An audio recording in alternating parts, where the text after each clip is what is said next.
My wife moved in with a neighbor for a month to find her feelings. She thought I'd wait, but I made one move that turned her world upside down. My name's Mike. I'm 31, and until recently I thought I had my life figured out. I've always been a pretty simple guy, no wild ambitions, no crazy drama. I've got a steady job as a software developer, a decent house in a quiet neighborhood. And, until not too long ago, I thought I had a strong marriage with a woman I truly loved. Laura and I met about 8 years ago, and looking back, it feels like a lifetime ago. I was 23, fresh out of college, working my first job, and honestly pretty clueless about life. She was 22 and working as an assistant at a marketing agency while still figuring out her own career path. For the record, she never did, and ended up a stay-at-home wife. We met at a mutual friend's barbecue, one of those casual backyard setups where everyone's holding cheap paper plates and someone's always burning the burgers. She was the one who approached me, cracking some sarcastic joke about how I looked like I was strategizing my escape plan. I don't even remember my response, but she laughed, and somehow we ended up chatting for the rest of the evening. From that point on, things moved pretty fast. We started dating, and it felt like she added this spark to my otherwise dull and predictable life. Laura was adventurous and spontaneous, always planning last-minute road trips or dragging me to try some new restaurant she'd read about. Meanwhile, I was the grounded one. I'd be the one figuring out the budget, checking the weather, or double-checking the gas tank before we hit the road. It worked, or at least it felt like it did. We balanced each other out. She brought excitement into my world, and I gave her a sense of stability she said she hadn't had in past relationships. 3 years into dating, we decided to tie the knot. The wedding was small, just family and close friends. Neither of us came from wealthy families, so there was no giant ballroom or fancy catering, but it didn't matter. After the wedding, we started building a life together. We bought a small 2-bedroom house in a quiet suburb. Not the fanciest place, but it had potential. For the most part, things felt stable. I'd go to work, come home, and Laura would usually be in the kitchen or lounging on the couch, scrolling through her phone. She'd tell me stories about her day. She worked in marketing back then, so there was always some drama with clients or co-workers, and I'd listen. That was our dynamic. She was the talker, the one with all the stories, and I was the listener. We didn't have kids, but that was a mutual decision. Laura wasn't in a rush, and honestly, neither was I. We both wanted to wait until we were more financially secure and ready for that next big step. It felt like we were on the same page about most things. Looking back, though, I wonder if I got too comfortable. It's easy to fall into routines, especially when life feels steady. I'd get up, go to work, come home, and repeat. We had our date nights, of course, usually dinner at one of our favorite spots or a movie. But I guess I stopped noticing the little things, like how Laura seemed to thrive on attention. It wasn't a bad thing, at least not at first. She's the kind of person who could light up a room, and people naturally gravitate toward her. I think I started taking that for granted, assuming her energy and warmth were just a constant part of our life together. At the time, though, I wasn't worried. I thought we were solid. Sure, we had our arguments now and then. What couple doesn't? Most of the time, it was over stupid things, like me forgetting to take the trash out, or her leaving her shoes all over the house. Nothing major. But there's this thing about relationships. They can look fine on the surface while cracks are quietly forming underneath. And if you're not paying attention, those cracks can spread until the whole foundation starts to crumble. I didn't see it coming, not then anyway. I thought we were building something strong, something that would last. But sometimes life has a way of showing you just how wrong you are. 2 years ago, our lives got a new character, Jake. Jake moved in next door, after the old neighbors, an older couple, downsized and moved to Florida. He was about 28 at the time, younger than most of the folks in the neighborhood. He was a personal trainer, fit, confident, and honestly a little too good-looking for his own good. He had that kind of physique that made people double-take, like he just stepped out of an action movie. From the second he moved in, Jake was hard not to notice, not just because of how he looked, but because he was always outside doing something, washing his car, mowing the lawn, setting up a pull-up bar in his yard. There was always a reason for him to be shirtless. It didn't take long for him to become the talk of the neighborhood. Laura noticed him right away. How could she not? The first time we officially met Jake was when he came over to introduce himself while we were in the yard one Saturday morning. He was friendly, the kind of guy who could charm anyone. Laura struck up a conversation with him almost instantly, asking where he was from, what he did for work, and how he liked the area. I remember standing there, smiling and nodding, barely getting a word in while the two of them chatted like old friends. At the time, I didn't think anything of it. Laura was outgoing. She talked to everyone. She'd be just as chatty with the mail carrier or the guy at the hardware store. It didn't occur to me that there was anything different about her interest in Jake. But looking back now, I can see the small shifts that started happening after that. It began with casual conversations. Whenever Jake was outside, Laura would find a reason to be outside too. At first it was little things, grabbing the mail, watering the plants, taking out the trash. But somehow, these quick tasks always turned into 10 or 15-minute chats with Jake. One time, I came home from work and found them talking in the driveway. Laura was holding a basket of laundry she'd been taking to the garage, and Jake was leaning casually against his car, laughing at something she said. When I walked up, they both turned to me, and Laura acted like it was no big deal. Jake was just telling me about his new gym equipment, she said, like it was the most normal thing in the world. It didn't stop there. A couple of weeks later, Laura decided to bake cookies, something she hadn't done in months. I didn't think much of it until I saw her walking across the yard with a plate of cookies in hand. Just being neighborly, she said when I asked her about it. I shrugged it off. It wasn't unusual for Laura to do things like that. She'd brought brownies to other neighbors before, but then there was the time she bought a new set of workout clothes, bright fitted leggings and a matching top, not the kind of thing she'd normally wear. I asked her about it, and she told me she was thinking about starting to jog again. To get back in shape, she said. I didn't question it. Laura had gone through fitness phases before, where she'd get excited about working out for a month or two and then lose interest. But this time, her timing was convenient. You see, Jake jogged almost every morning. I'd see him out there, earbuds in, running laps around the block. And wouldn't you know it, Laura decided her new jogging routine would start at the exact same time Jake was out there. One morning I caught them chatting on the sidewalk when I was leaving for work. Laura was stretching, and Jake was showing her some kind of technique to avoid shin splints. I didn't say anything, just gave a small wave and drove off. But something about the scene stuck with me. It was around this time that I started noticing Laura's phone habits changing too. She'd always been glued to her phone, scrolling through social media, texting her friends. But now she seemed guarded. There were a couple of times I walked into the room, and she'd quickly lock her screen or flip her phone over, like she didn't want me to see it. One night I noticed she was scrolling through Instagram, and when I glanced over I saw Jake's name at the top of the screen. She quickly swiped past it, but I caught enough to know she was looking at his profile. When I asked her about it, she brushed it off. I was just checking out his fitness posts, she said. He's got some good workout tips. I wanted to believe her, so I let it go. But the little things kept piling up. Another time I was working in the garage when I heard laughter coming from the backyard. I stepped out to see Laura and Jake standing near the fence, laughing about something. Laura was holding a glass of iced tea, and Jake was gesturing animatedly as he told some kind of story. When Laura saw me, she waved, like nothing was out of the ordinary. Jake was just telling me about this funny thing that happened at his gym, she said later when I asked her about it. It was starting to feel weird. I don't want to sound paranoid, but you can tell when something's off. There was this new energy in the way Laura talked about Jake. She'd casually mention things he said or did, like Jake's thinking about getting a dog, or Jake recommended this great protein shake. It wasn't what she was saying, it was how she was saying it. And then there were the glances. You know the kind I mean. When we were outside and Jake happened to be around, I'd catch Laura stealing little looks in his direction. It was subtle, but once you start noticing it, you can't unsee it. At this point, I still hadn't said anything.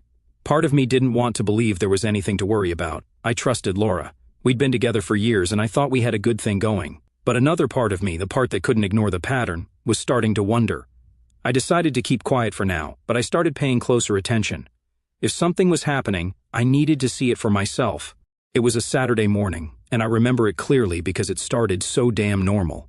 I woke up early, like I usually do, made myself a cup of coffee, and sat at the kitchen table, scrolling through the news on my phone. Laura was still in bed, which wasn't unusual.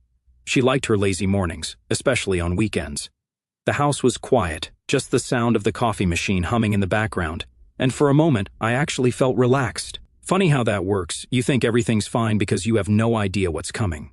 Laura came into the kitchen about an hour later. She was in her pajamas, hair still messy from sleep, holding her phone in one hand and rubbing her eyes with the other.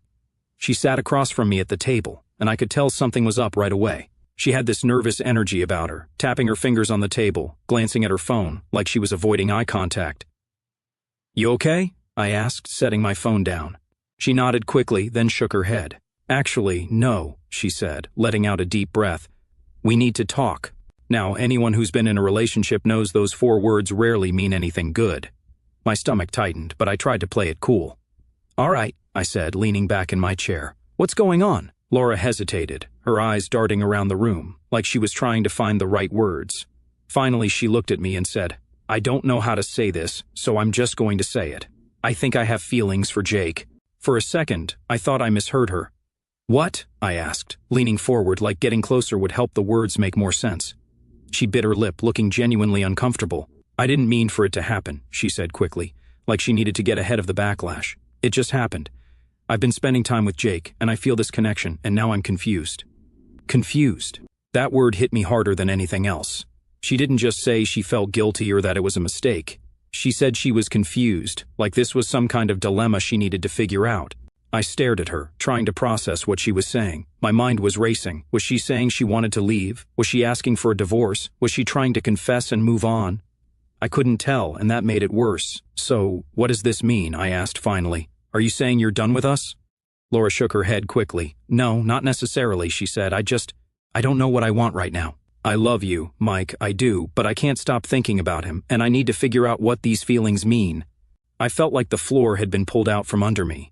We'd been together for years, built a life together, and now she was telling me she wasn't sure if she wanted to be with me anymore. It was surreal. I took a deep breath, trying to keep my voice steady. "So, what are you saying? You want to take a break?" She hesitated, then nodded. "Kind of," she said. "I need time to figure things out. I was thinking maybe I could take a month to spend some time with Jake and see if there's something real there. If it doesn't work out, then we can focus on us." I blinked, completely stunned by her audacity. "You're serious," I said, not even phrasing it as a question. Laura nodded, her eyes pleading. "I know it sounds crazy, but I don't want to throw away what we have without being sure. I don't want to live with regrets, regrets." That word stuck in my head like a splinter. She was talking about regrets, like she was the one risking everything, like my feelings were secondary to her figuring out her life. I sat there, staring at her, a mix of anger and disbelief bubbling under the surface. Part of me wanted to blow up, to tell her how selfish she was being. But another part of me, maybe the calmer, more calculating part, decided to stay quiet and let her dig her own hole. "All right," I said finally, leaning back in my chair. Laura blinked, clearly caught off guard. "Wait, really?" "Sure," I said, shrugging, like it was no big deal. "If you think that's what you need, go ahead." Her expression shifted, like she wasn't sure if I was being genuine or sarcastic. "I just think it's the best way to figure out where my heart is," she said cautiously. "Sure," I repeated. "Do what you need to do." Inside, I was already done. The second she said she wanted to spend a month with another man, my brain flipped a switch. But I didn't want to show my cards just yet. If she was willing to throw away our marriage for some fantasy with the neighbor, I wanted to see how far she'd take it. Laura let out a relieved sigh, like she'd just been granted permission to do something heroic. "Thank you," she said, reaching across the table to touch my hand. "I know this is a lot to ask, but I really believe it's the right thing for us." I pulled my hand away, standing up and grabbing my coffee mug. "Sure," I said again, my tone flat. "If that's what you need." She didn't say anything after that, just sat there, probably processing the fact that I wasn't arguing or putting up a fight.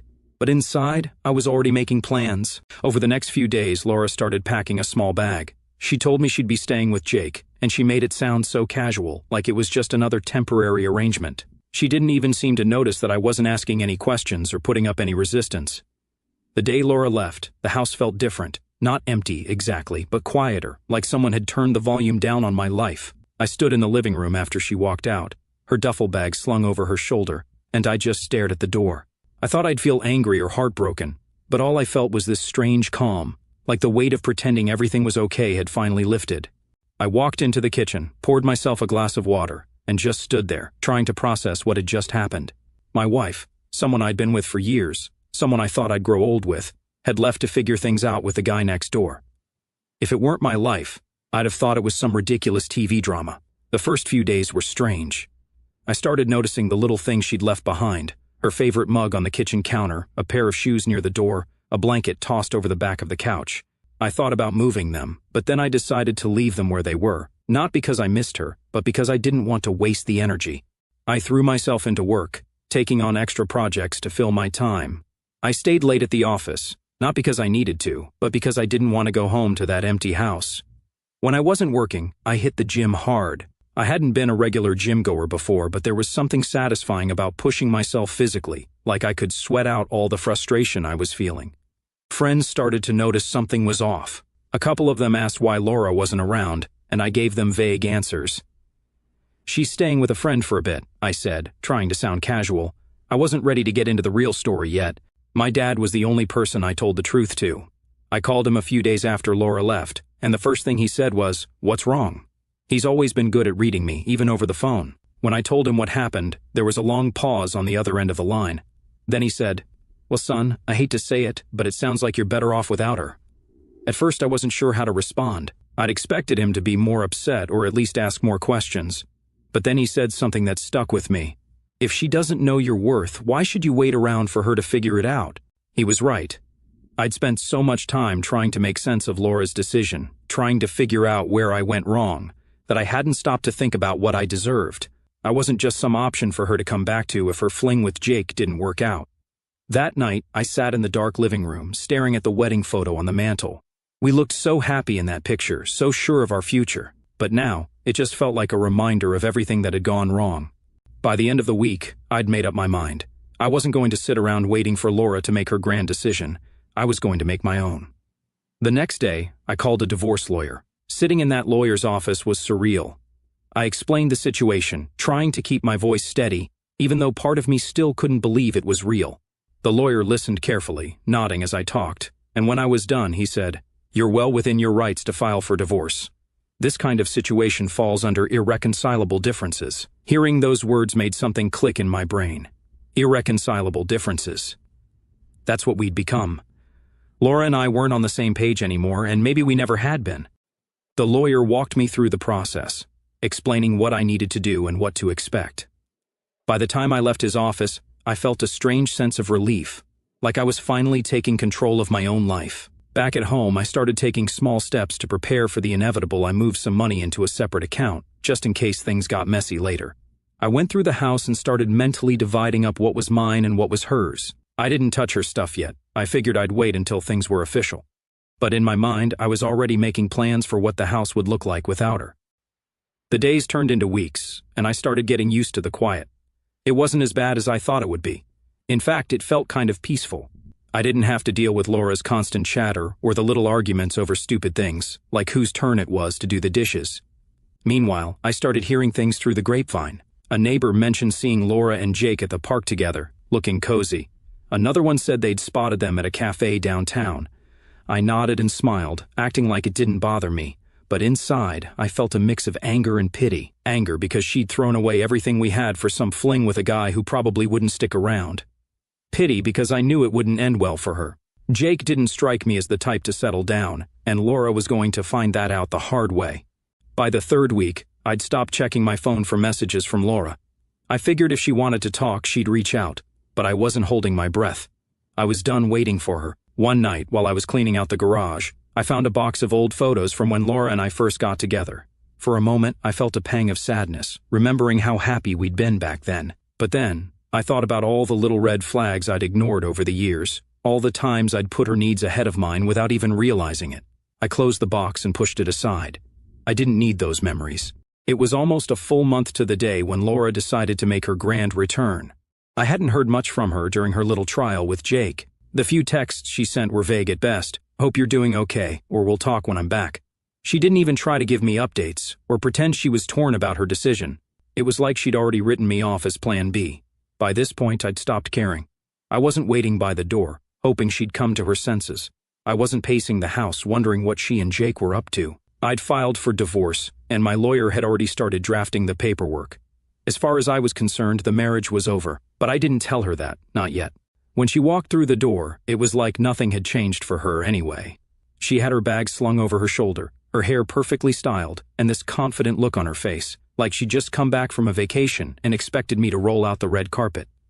"Hey," she said, setting her bag down by the door. "I'm back." I was sitting on the couch, flipping through channels, and barely looked up. "Welcome back," I said, keeping my tone neutral. She paused, like she was expecting more of a reaction. When I didn't jump up or ask her how it went, she walked over and sat on the arm of the couch. "We should talk," she said, her voice soft and careful. I muted the TV and turned to face her. "All right," I said, crossing my arms. "Talk." Laura smiled, the kind of smile she used when she was trying to smooth things over. "I've done a lot of thinking," she began, "and I've realized some things about myself, about us, about what I want." I just nodded, waiting for her to continue. She took a deep breath, like she was about to deliver some heartfelt speech. "I care about you, Mike. I really do, and I think we can work through this. I think we can rebuild what we have. Rebuild. She said it like it was as simple as fixing a leaky faucet. I didn't say anything, just kept looking at her, letting her fill the silence. She seemed a little thrown off by my lack of response but kept going. Jake's a great guy, she said, and I had to bite my tongue to keep from laughing at how casually she brought him up. But I realized he's not what I need. He's fun, sure, but he's immature. He doesn't have the stability that you have, and I think I was just caught up in the excitement of it all. There it was, her big revelation. She tried out the shiny new toy and decided she liked the old one better. Uh-huh, I said, my voice calm. Laura blinked, like she was expecting more of a reaction. I know I've hurt you, she said, reaching out to touch my arm. But I really believe we can get past this. We've been through so much together, Mike. We have history. That's not something you just throw away. I let her finish, let her spill all her carefully rehearsed lines about love and forgiveness and starting fresh. Then, when she finally stopped talking, I stood up and walked over to the kitchen counter. I opened a drawer, pulled out the stack of divorce papers my lawyer had sent over, and set them on the table in front of her. What's this? She asked, her smile faltering. Divorce papers, I said simply. Her face went pale. You're kidding, she said, letting out a nervous laugh. Nope, I said, leaning against the counter with my arms crossed. I'm not kidding. For a moment, she just stared at the papers, like she couldn't believe what she was seeing. Then she looked up at me, her eyes wide. You're divorcing me? Yeah, I said, my tone steady. I'm not interested in being your second choice, Laura. Her expression shifted from shock to anger in an instant. Second choice? She snapped. That's not what this is. I was confused, Mike. I needed time to figure things out, and in the process you decided to test the waters with another man, I said, keeping my voice calm. You left. You walked out on our marriage, and now you're back because it didn't work out with him. Do you honestly think I'm just going to take you back like nothing happened? Laura opened her mouth to argue, then closed it again, her face turning red. It's not like that, she said, her voice shaking. I was trying to do the right thing. I didn't want to stay and resent you. I thought... She trailed off, her eyes darting around the room. You thought you could have it both ways, I finished for her. She stood up, crossing her arms. You're making a mistake, Mike. We can fix this. I know we can. No, I said firmly. We can't. You made your choice, and now I'm making mine. She looked like she was about to cry, but I didn't let it sway me. I'd already made up my mind. The rest of the conversation was a blur. She tried to argue, to guilt me into changing my mind. She brought up our history, our house, even the idea of starting a family someday. But none of it worked. Eventually, she stormed out of the house. I stood there for a moment, staring at the empty space where she'd been, and felt nothing. No sadness, no regret, no second thoughts. Just relief. Later that night, I called my lawyer to let him know Laura had seen the papers. How'd she take it, he asked. Not great, I said, smirking. Do you want to give her time to process, or should we move forward? Move forward, I said without hesitation. It wasn't easy standing up to Laura like that, but in the end, it was the right thing to do. She treated me like an option, like I was just a backup plan in case her fling didn't pan out. And if she thought I was going to accept that, she clearly didn't know me as well as she thought. I knew she wouldn't give up easily. Laura wasn't the type to just walk away from a fight, especially not one where she felt like she was losing. I'd barely had time to sit down when my phone buzzed with a text from her. This isn't over. I stared at the message for a second before locking my phone and tossing it on the couch. She was right, it wasn't over, not yet, but it would be soon enough. The next couple of days were eventful, to say the least.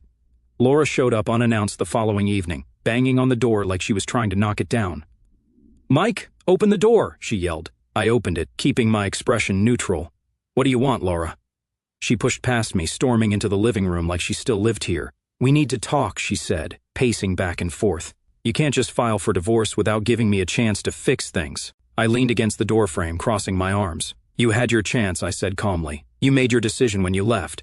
That's not fair, she shot back, her voice rising.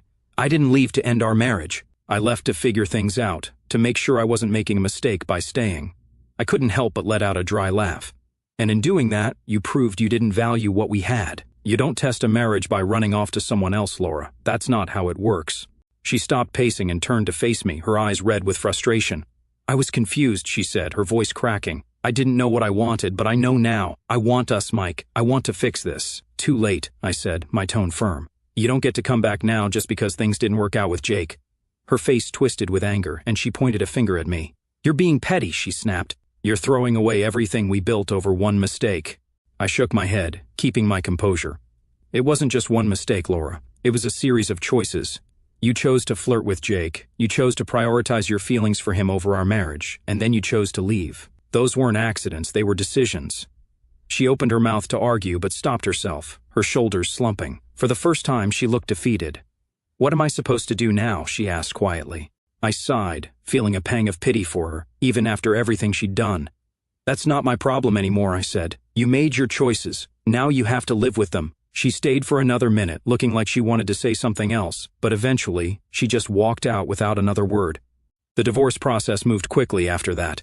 Laura tried to drag things out at first, probably hoping I'd change my mind. She even tried to play the victim with our mutual friends, telling them I was being cold and unforgiving. My dad, on the other hand, was fully on my side. When I updated him on the situation, he let out a low whistle. "She's got some nerve," he said. "But I'm proud of you, son. Standing your ground isn't easy, but it's the right thing to do." Laura's attempts to stall didn't get her very far. My lawyer was sharp, and the evidence of her leaving for Jake made things pretty straightforward. She tried to argue for spousal support, claiming she'd sacrificed her career for the marriage, but the judge didn't buy it. In the end, we reached a fair settlement. She got a small amount of money and some of the furniture she'd picked out, but I kept the house and the majority of my savings. It wasn't perfect, but it was better than I'd expected. The final hearing was bittersweet. Sitting in that courtroom, signing the papers that would officially end our marriage, felt surreal. I glanced over at Laura a couple of times. She looked tired, like she hadn't slept in days. Her lawyer handed her a pen, and for a moment I thought she wasn't going to sign. But eventually she scribbled her name at the bottom of the page, sealing the deal. After the hearing, she approached me in the hallway. "Mike," she said softly, her voice barely above a whisper. "I'm sorry for everything." I looked at her, trying to see the person I'd fallen in love with all those years ago. But all I saw was someone I used to know. "I know you are," I said, "but sorry doesn't fix this." Her eyes welled up with tears, and she reached out as if to hug me, but I stepped back. "Take care of yourself, Laura," I said, turning and walking away. Every now and then, I'd hear bits and pieces about Laura through the grapevine. Jake had apparently moved on to someone else not long after she came back to me. She was living with a relative now, trying to figure out her next steps, as one mutual friend put it. I didn't feel any satisfaction in hearing about her struggles, but I didn't feel sorry for her either. She'd made her choices, and now she was living with the consequences. One day, I ran into her at the grocery store. We locked eyes for a brief moment, and I could see the guilt written all over her face. She gave me a small, awkward wave, but I just nodded and walked past her. There was nothing left to say. Looking back, I don't regret how I handled things. Laura thought she could have it both ways, that she could leave, explore her feelings for someone else, and come back to me when it didn't work out. But life doesn't work like that. I've learned a lot about myself through this process. I know now that I deserve someone who values me, someone who doesn't see me as a fallback option. And if that person is out there, great. If not, that's fine too. For now, I'm just focused on rebuilding my life on my terms. Laura's trial run with Jake may have been her idea of finding clarity, but for me, it was the wake-up call I didn't know I needed.